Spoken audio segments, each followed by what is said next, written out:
Hi, everyone. I am so excited because I'm speaking with author Jillian Cantor, and we're talking about her brand new book.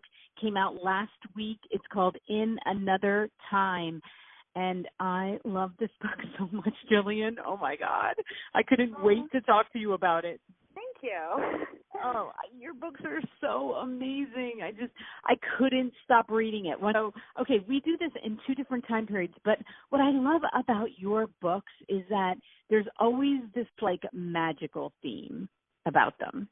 And that's what gets me hooked, you know? So I'm sure you hear that from other readers too, but it's like I just can't wait to find out like what is going on, and, you know, in addition to all the historical stuff, because I love historical fiction.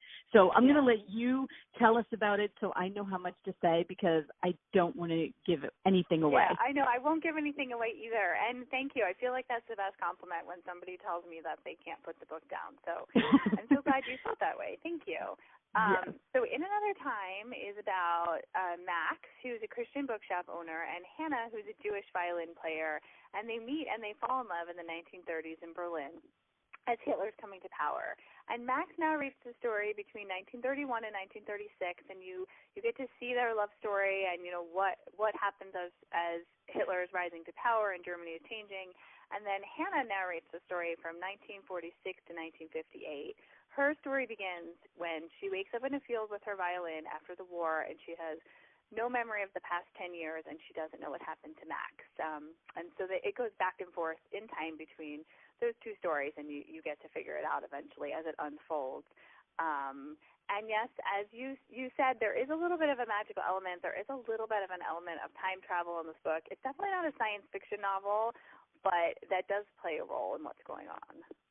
And what I love about these time periods is that, so we have like 10 years before the war and a couple of years after the war. So you're getting a sense of what it was like before the war and then what it was like after the war.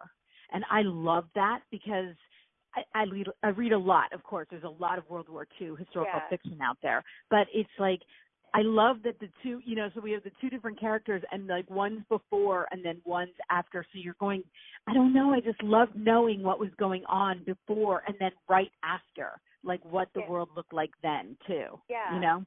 Yeah, thank you. And I mean, I definitely wanted to explore those two times. As you said, there's a lot of books written during World War II, and I was curious in looking at the years before World War II and the years after, but then also how the war impacted them and the characters as well. But I was drawn into the story just because I became really interested in Germany as Hitler was rising to power. I had gone to speak to a Holocaust survivors group about my last novel, The Lost Letter, and I was speaking with a woman there, and she told me she was a very young girl.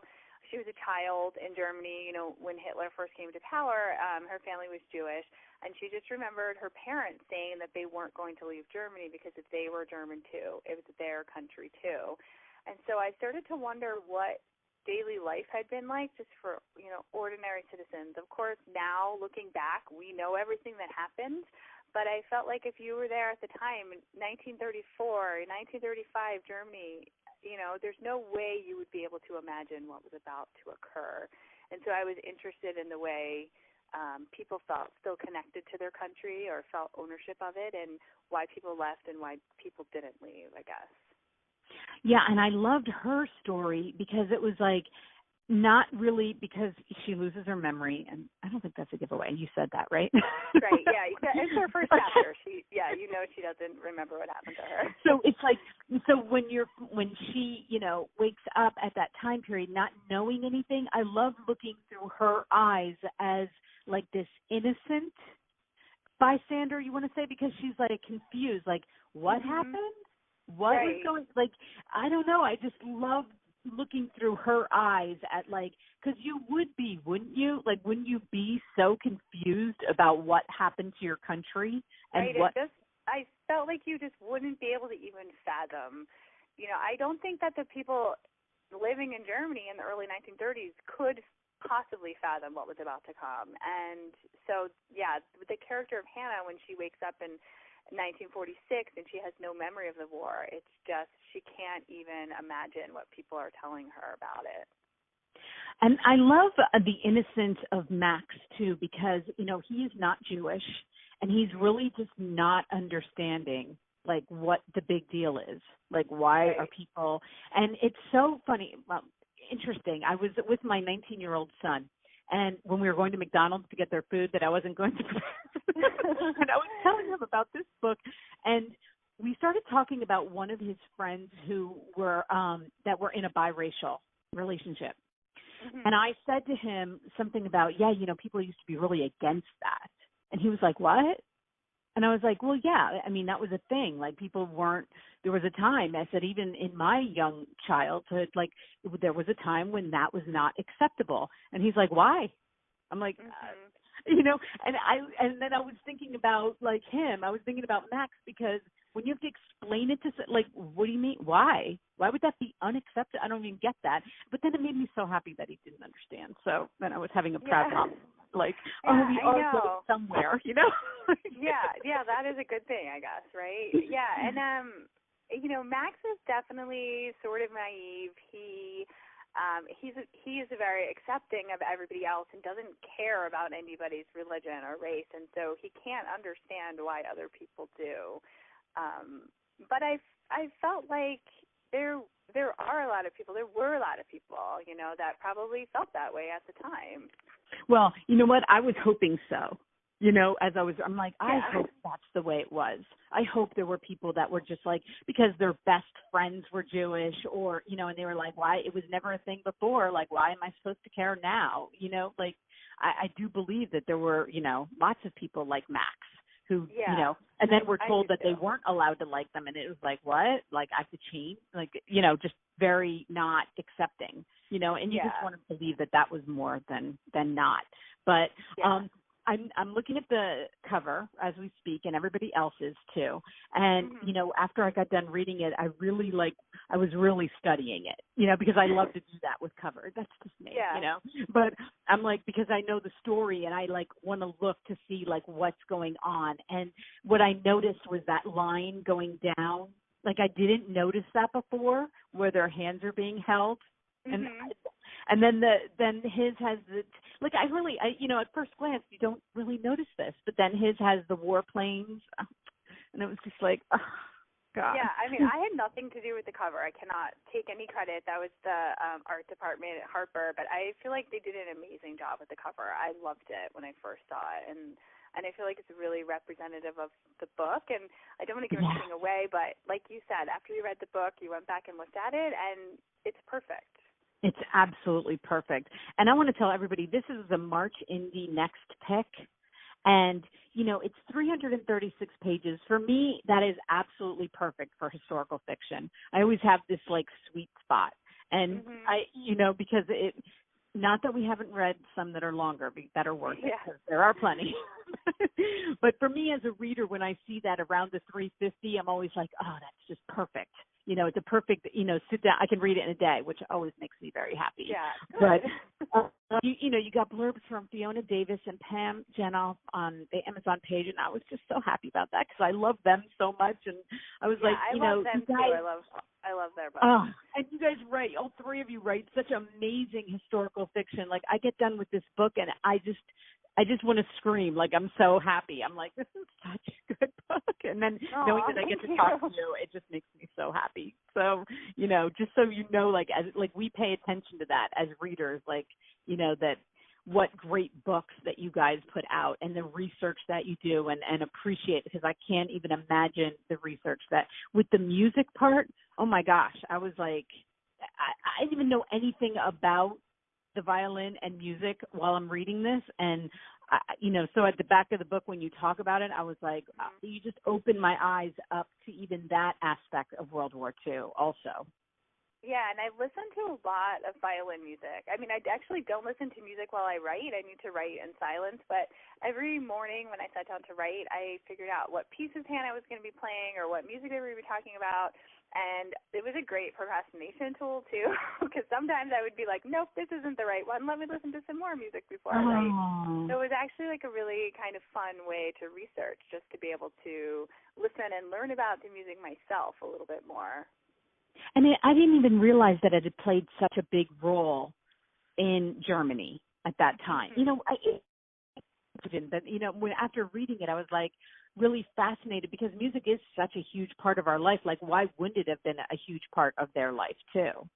Yeah, I mean, I was really interested. Like, I've always been sort of involved in music. I was in band and orchestra in high school, and even in college, I still played a little bit. And I haven't played in probably like 20 years, but I'm still always going to symphony with my family or going to musicals. And I've always been sort of interested in the redemptive power of music in our most trying times. And I really believe that, you know, music is still beautiful and is still important in those times. And so that was definitely something I wanted to address in this book. Yeah. Did you play the violin? No, I never played the violin. I played the clarinet. Both of my sons played the violin for a period of time. I mean, they weren't prodigies or anything, but I did sit through some violin lessons in their younger years. Yeah, that instrument just fascinates me because it looks so difficult. Just, yeah, you know, I don't understand the stringed instruments. They seem extremely difficult to me, but also so beautiful. And you know, I listened to a lot. I read a lot. I actually read this really great memoir that I keep recommending. It's called Gone by Min Kim, and it just came out a few years ago actually, but she was a violin prodigy, and the memoir is about how her violin got stolen and how it impacted really every piece of her life. And it was just so interesting to read about her attachment to this instrument, and I feel like inspired me so much for Hannah. And she put out a soundtrack with the book too, which I listened to, which was also really great. Oh, that's awesome. I saw that you were just at the Tucson Book Festival, and I have a son that lives in Tucson, and I'm like, next year I'm going. Like, all the pictures that I saw all over Facebook and Instagram with you guys, I'm like, I have to go. And then you need to come. It's a really, really great book festival. Yeah, and it's like such a great place to have it, and you know, especially in the middle of the winter. Even though I don't know that their weather was like fantastic at that point, they've been having weird stuff going on, but you know, it's kind of a great escape, right? Yeah, definitely. Yeah, the weather was great. And they do it every year, right? I think I remember. Yeah, every year, March. Yeah, I thought so. Okay, well, I'm definitely checking that out next year. So, I'm for sure. Definitely, especially because on social, especially, you know, when you see all the pictures now, it's like, oh my gosh, look at everybody that's there. They're all having so much fun. I need to be there. So yeah, it was really fun. It was fun. Well, I am so happy I got to read this book. Oh my gosh, I love your book so much, and this one was just whatever. Anyway, I'm going to put all the links below, and I'm going to list all of Jillian's links. I'm also going to put the IndieBound link so that you can go support your local bookstore. But if you just want it on your Kindle, I'll put it on the Amazon link for that. And I can't wait. Before I let you go, what are you working on now? So I'm in the midst of writing my next book. It's going to be out in either 2020 or 2021. And I'm not going to say too much about it, but it's another historical novel about a strong woman, and it's kind of looking at women's choices and how they affect everything in our lives. And I'll have more details that I can share soon, but I'm working on it. Like what time? Can you tell us time period? It's not in World War II. It's like in the late 1800s, early 1900s. Ooh. You know what? Yeah. I was just telling somebody yesterday that not enough books are written during that time period. Well, I'm working on it. There we go. I don't know. There's just something. I love that time period, and you just don't find that many historical fiction written during then. So it's just interesting that I just said that to somebody else. Yeah. Oh, that's good. Yeah, I'm ahead of the trend now. You are. Well, thank you so much, Jillian. It was so much fun. So much fun to talk to you, and I can't wait. Thank you for having me. Definitely want to do when that next one comes out, let me know because I will. Yeah, thank you. Okay. All right. Okay. Thank you. Have a great day. You too. Bye-bye. All right. Bye-bye.